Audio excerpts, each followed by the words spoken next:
Taven Jackson is a UCF Knight, but what does that mean for Dylan Risk?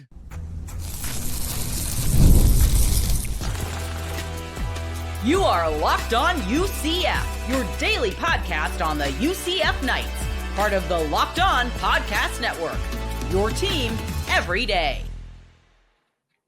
Welcome on into Locked On UCF, your daily UCF podcast. I'm your host, Mike G, and thank you so much for making Locked On UCF your first listen of every day. Joining me, as he always does, for the first word from the last word on sports is my good friend, Andrew Gluchov.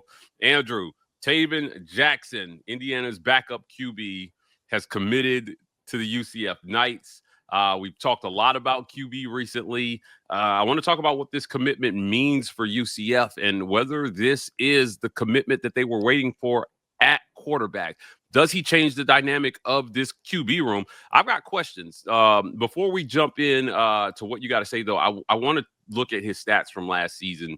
Taven Jackson, sophomore QB, 62.2% completion percentage, 349 yards against 4 touchdowns. He only had 1 interception. Andrew, Taven Jackson, do you like this pickup by McKenzie, Milton, Scott Frost?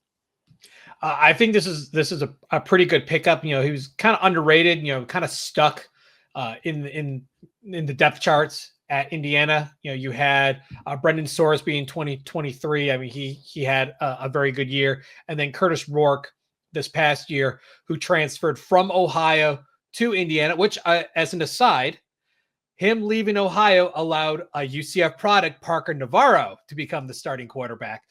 Just a little UCF connection there. Jackson was just stuck as the number 2 guy. You know, last year in 2023, looked like a freshman. He was a redshirt freshman, originally came from Tennessee. You know, at least he hit the 60% mark that we've talked about in completions, but had more turnovers than touchdowns. Fast forward to 2024, a little more solid. There is development there, and there's more room for growth. And I think the UCF coaches between Scott Frost, Cooper, and Milton, they can bring the best out of Jackson. There's a lot of potential there. And I think him, you know, being a little more of a dual threat can, you know, he can hit those short yardage runs when needed. I think adds a dynamic play that will push Dylan Risk to either improve or get eclipsed. Yeah, look, there hasn't been a lot of like Power 4 flavor to the transfer portal for UCF so far this offseason. You go to a team that did fairly well this year in Indiana, and you get their backup QB to come in and compete with Dylan Risk. You know, I think that if you're Dylan Risk, and you said this, I agree with you. He's got to step his game up. I think iron sharpens iron, and you've got to bring in high-level competition to compete with other high-level competition if you want to be successful in today's college football. So does Taven Jackson do that? I think that he has the possibility to do that. My faith is in Scott Frost and McKenzie Milton to develop this kid, though, right? So, again, he doesn't have a ton of starting experience. As a matter of fact, Dylan Risk might have the upper hand on him in terms of actually starting college football games. You know, we talked about his sample size before we started recording here, but you know, if you're Taven Jackson, you feel good about your chances of beating out Dylan Risk. Absolutely. You know, you're going into a new coaching staff system, so it kind of hits the reset button. It allows a guy like Jackson to have more of a chance to unseat Risk, because obviously going into spring ball, Risk is going to be your number 1 guy because he's the holdover. He's already there. He's been learning the playbook and studying since the day Frost, you know, came on board. So he's probably going to be the presumed number 1 going into spring. They're going to have an open competition because any new coaching staff is going to want to evaluate their talent. And you know, we've talked about this, you know, we could see a starter name by the end of the spring, depending on how these 2 players rise up to the challenge. If one rises and one doesn't, it makes the decision pretty easy. But if both struggle, you know, you even said it yourself, you wouldn't be surprised to see UCF hunt for another quarterback in the portal. Yeah, you know, what gets repeated by the fan base on social media. Every time there's a pickup like this of a backup quarterback, so we got a guy who wasn't good enough to win the job at his school. And I hate that. I hate that narrative. The guy he sat behind last year at Indiana threw for 3,042 yards, Curtis Rourke. He was almost 70% completion percentage, and he had 29 touchdowns against 5 interceptions. When you're stacking talent, you're going to have talented kids in that number 2 spot as well, too. Clearly, Scott Frost and McKenzie Milton saw something here that they thought, hey, we can work with this. Let's add him to our QB room. If you're Ja'Curry Brown, though, how are you looking at this? Because this is the new age of the transfer portal, Andrew. You add guys, and then other guys say, oh, it's a little bit too crowded in here, I'm out, right? And particularly in that 3rd spot, right? So if you're the guy sitting in that 3rd spot, you're thinking, I don't see a path to playing time this year. Let me go find another program in this second transfer window, portal window. I wouldn't be surprised if Brown hits the portal after spring game. Yeah, I was thinking, because I don't see him rising up. He's got the running talent. He's got a lot, but that's not what Scott Frost is looking for. That may fit a Gus Malzahn offense. Frost is more of a spread offense. You got to be able to throw the ball, and Brown has proven that he's not a great passer. So unless he finds the spark and working with McKenzie Milton as his quarterback coach and just finds it, which can happen. I think he's going to get buried in the depth chart. He doesn't really fit the system at this juncture, and would not be surprised if he left after the spring game. Yeah, me neither. I agree with you. But look, lots of great storylines coming here, I think, for UCF football. We're going to cover all of it. But we don't want basketball to be lost in the fray, Andrew. UCF basketball is making moves on the hardwood. We're going to talk about what's happening over there right after a quick word from our sponsors. This episode of Locked on UCF is brought to you by our friends at FanDuel. Andrew, the college football playoffs is here. I made a bunch of money betting on the demise of the Oregon Ducks on FanDuel. I know that made you happy, and I did it with America's #1 sports book. Andrew, are you still gleaming about this Oregon Ducks loss? Well, at this point now, you got to start. You got to be ready for Texas at this point. So happy about that one. On to the next. Yeah. Well, it's not my first bet with FanDuel, but if it is your first bet, you'll get $200 in bonus bets with your first $5 bet. Again, that's FanDuel.com. UCF basketball. You guys asked for it.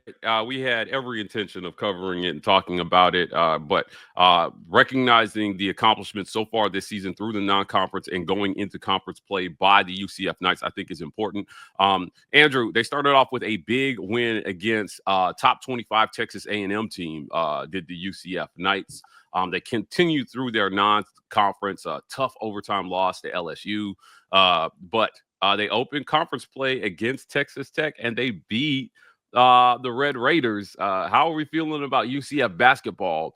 They've got 3 guys averaging 15 points or more so far through the season, and that all while missing Mikey Williams, who just returned.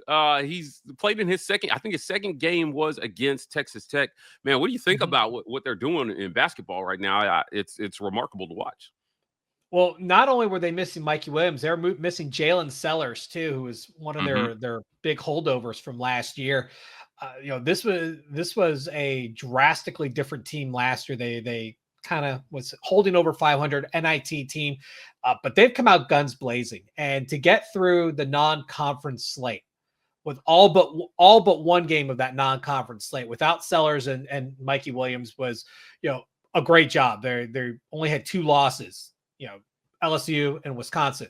So, you're going into conference play. You've got that roadie at Lubbock, Texas. Never an easy game. Going to Texas Tech, top 30 in the net. And they blew open a 20-point lead, and it withered down, but they held on for dear life. They made plays when they had to. And what you mentioned, 3 players averaging 15 points or more, Keyshawn Hall, Jordan Ivan Curry, and Darius Johnson, who feels like he's been playing forever at UCF. That just shows that one, you don't have a single point of failure. If one guy's struggling, there's another guy ready to step up. I mean, Keyshawn Hall had an amazing game against Texas Tech. I think he was 11-11 on his first, to start the game. I mean, he was hitting everything, out of, doesn't matter where he was shooting it, near, far, 3 points. He was hitting everything, and he helped carry the team, build up a big lead before the momentum shifted, but they were able to hold on. That just shows that this team is designed to win. You talked about Mikey Williams coming back. He's still getting his sea legs. He's only played a couple of games, has been kind of towards the back end of the bench, still with limited minutes working in there. But you're seeing flashes of what made him so much of a big deal when he was finishing up high school before he went to Memphis. And then Jalen Sellers, who's also playing limited minutes still as he's coming back. But you're seeing his leadership, shine.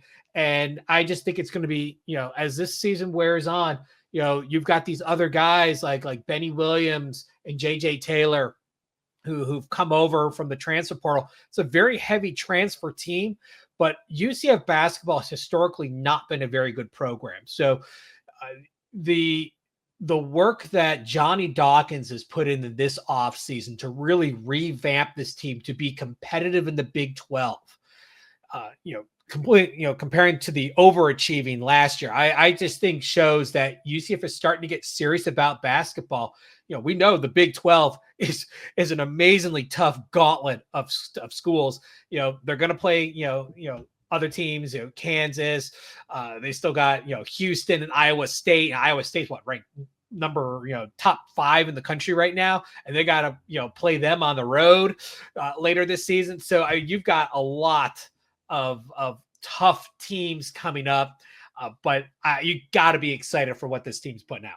Yeah, one of the things that I've always noted about college basketball, particularly in recent years, is that you have these sneaky teams that are senior laden, and so for the top programs in college basketball, because it's a sport, Andrew, where your best player can be a freshman coming out of high school, but you lose your best player every year to the NBA draft if he's really that good. And so what you find is that, teams like Kentucky and Duke, they're turning over their rosters more often than teams who slowly build. And the next thing you know, you're like UCF and you're sitting here with, a senior, junior type of team that's experienced, that they play solid fundamental basketball, and they're going to be really good. They have a chance to make a run. Right now, this is a tournament team. This is a tournament team. Yeah, you got to be excited. Yeah, this is a tournament team. So, when I'm looking at UCF, and again, lots of great things. College basketball is going to be so exciting this year. Little disappointed, maybe at their net ranking, but you're looking at what they're doing, and you're just thinking, hey, these guys have a chance to make a run. Again, like I said, lots of senior leadership. Once the return of Mikey Williams is what I want to focus on, though. Again, you've got a talented freshman, and you talk about how heralded he was coming out of high school. When do we expect him to hit his stride this season, given kind of what he dealt with on the early end? Well, because of what happened at Memphis, he didn't get a chance to play. So this is really his first college, real season of college ball. So he's still catching up to the speed of the game and whatnot. And, you talk about, killer freshmen, UCF had one a couple years ago, and Taylor Hendricks, who ended up being a lottery pick in the NBA draft. Normally not a UCF situation where you have an underclassman like that, like the world on fire. I mean, that doesn't happen normally at UCF. So to have one a couple of years ago was quite something. But you're absolutely right. This is a team with a number of I don't want to say outcasts, but just guys who've hit the portal, moved on. But you have a number of players that had a lot of accolades in high school. I mean, Benny Williams, Mikey Williams, Dear Johnson, they all had really good hype coming out of high school. Some have risen up to the occasion, others have not. But that's where the coaching staff's job, that's where they have to step up and help develop these players. And you talk about the net rankings. UCF currently in the 60s in the net, which if you look at the RPI, they're actually 20, in the 20s in the RPI.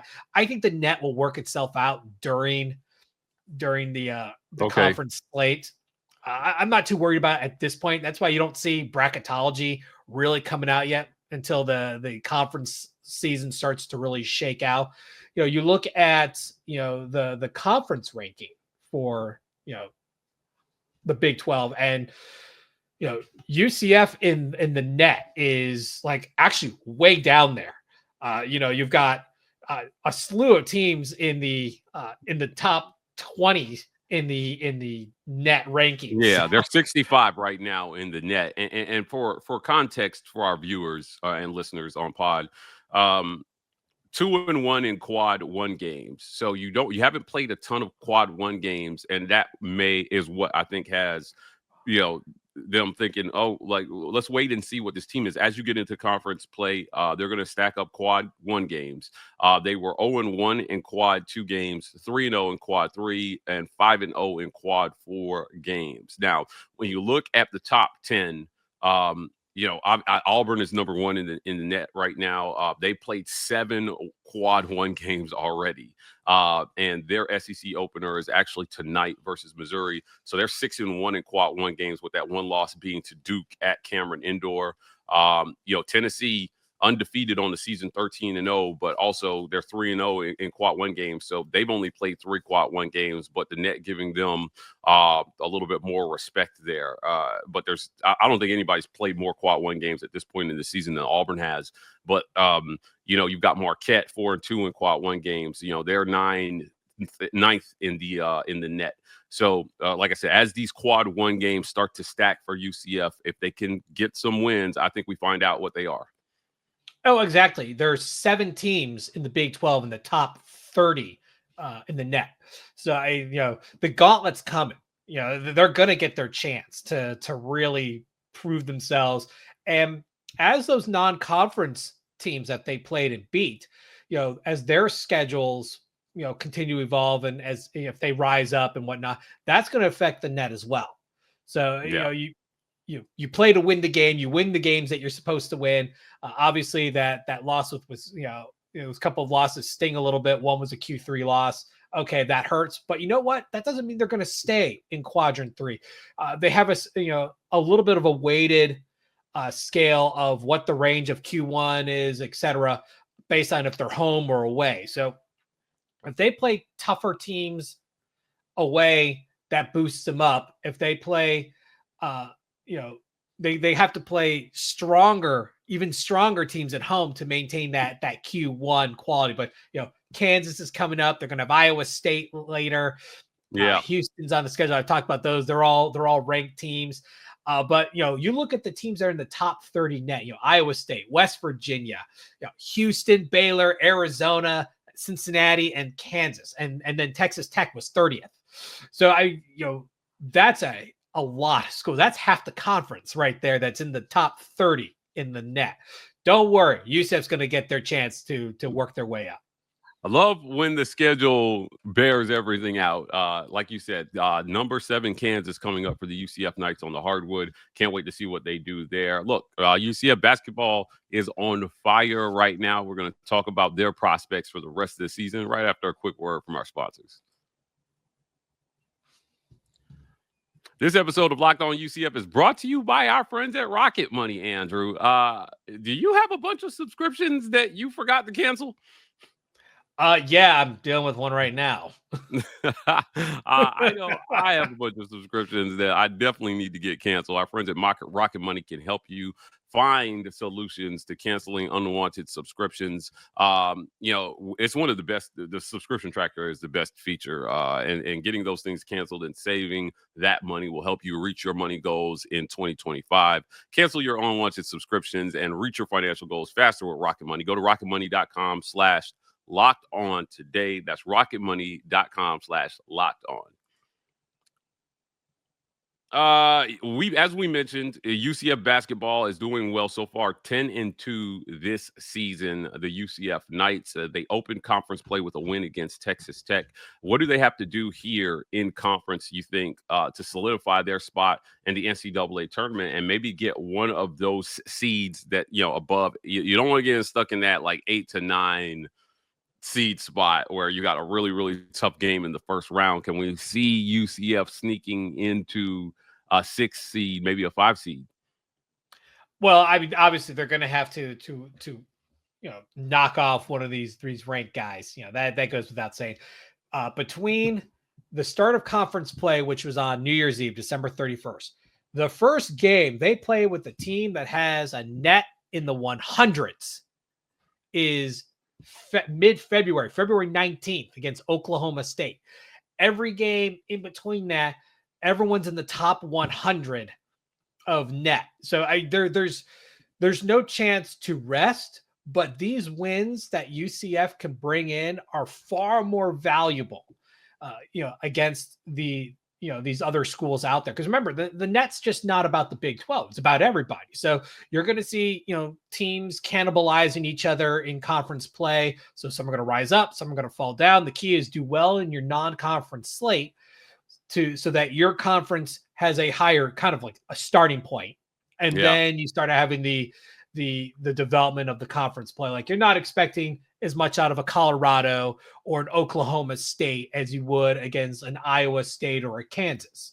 You're expecting, the latter two to be jockeying for, a top 3 seed in a regional. The other two, you're not expecting anything but maybe like an NIT bid at best. So UCF kind of in that muddled middle at the moment, but, they've got opportunity. But the thing is, you look at the slate. You've got Kansas, and then you got a home game against Colorado, which is the softest game they have until that Oklahoma State game. So, I mean, you got Arizona and Arizona State on the road. You got Houston at home, Iowa State on the road, and then TCU, another softer one, if you can call them soft. Softer as in they're in the 70s in the net. Take it for what it is. At the end, towards the end of the month, and then they got to go back on the road against Kansas. This is what UCF signed up for when they joined the Big 12. They knew this was the premier, basketball conference. And then when you add, the Arizonas of the world, when the Four Corners school from the Pac-12 moved over, it only made this conference even tougher. Yeah. So this is not the American. And then UCF did a fantastic job last year, shocking everybody, and expected to be the doormat of the conference. Went 17-16, went into the NIT, and while they didn't get far in the tournament, they weren't even supposed to sniff the tournament, or anything. They were supposed to be the bottom of the barrel, and they weren't. I think that has to do a lot with the coaching staff. They brought the best out of this talent. And now with this even more talented squad, I think you're going to see some surprises in this gauntlet schedule. 7 ranked matchups right now as it stands on the schedule. Again, you mentioned Kansas coming up on January 5th. Then you've got Houston at home. You travel to Iowa State team. They're number 3 right now in the country. I covered one of their games this year. And then you've got Kansas again. I think, Andrew, if you can split the series with Kansas, get the one at home, and keep it competitive on the road, that's going to look great there. And then Cincinnati, Baylor, and Iowa State again, back to back to back. Now, again, same thing. I feel the same way with Iowa State. If you can find a way to split that series with them, UCF is going to be in a really good position, I think, when tournament selection Sunday comes. And they handled their business in the non-conference. I think you get out of the non-conference with 2 losses. You start conference play with a win, and you've just got to find a way to split the tough matchups here. As you mentioned, the Big 12 tough basketball conference. The ACC used to dominate this, and then the Big 12 and the SEC have definitely closed the gap overall, top to bottom, I think, in terms of quality of teams. I can't wait to cover every second of this. Andrew, I want to thank you for joining me. Before we get out of here, tell people where they can find you. You can catch me on Twitter /X or Blue Sky at StatBoyDrew. You can catch my writing on The Last Word of College Football, a part of The Last Word on Sports family. Guys, thank you so much for making Locked On UCF your first listen of every day. For your second listen, go check out our friends at Locked On Big 12. Our guy Drake Toll leads the conversation in conference realignment news and pulls no punches when it comes to talking about every team in the Big 12. You can find Locked On Big 12 on podcast, on YouTube, or wherever you listen to your podcast. You can find us here Monday on Locked On UCF.